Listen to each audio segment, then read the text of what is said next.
मला भरपूर जण म्हणतात, की तू Instagramवरती प्रत्येक गोष्ट टाकते, जसं की प्रॅक्टिस, डाएट, तुझे पर्सनल टेक्निक्स. तुझे विरोधक सावध होतील तुझं बघून, तुझी कॉपी करतील.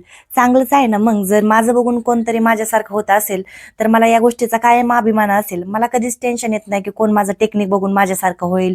मला असं वाटतं, की मला जेवढं येतंय मी तेवढं पुढच्याला शिकवावं. मी कधी कोणाचा वाईट विचार करत नाही, त्यामुळे माझं पण वाईट होणार नाही. आणि जरी झालं तरी मी मनाने आणि शरीराने खूप मजबूत आहे. आजपर्यंत भरपूर अशा दुःखांना मी सामोरे गेले आणि तुम्हाला वाटत असेल की मी व्हिडिओ बनवते म्हणजे मला पैसे मिळतात. मला एकही रुपया Instagramवरती मिळत नाही. फक्त पेड कॉलअपचे मिळतात. ते पण मी कधीतरीच करते. मुलींनी स्ट्रॉंग व्हावं, समाजात पैलवान म्हणजे काय असतो, पैलवानाबद्दल जागृता, प्रेम वाढावं, एका खेळाडूची लाईफ कशी असते ते दाखव, हेच माझं उद्दिष्ट असतं. माझ्यासारखे भरपूर प्लेयर आहेत, ज्यांना आर्थिक पाठिंबा कोणाचा नसतो, तरी पण परिस्थितीला मात देऊन मोठ्या लेव्हलवरती आहेत.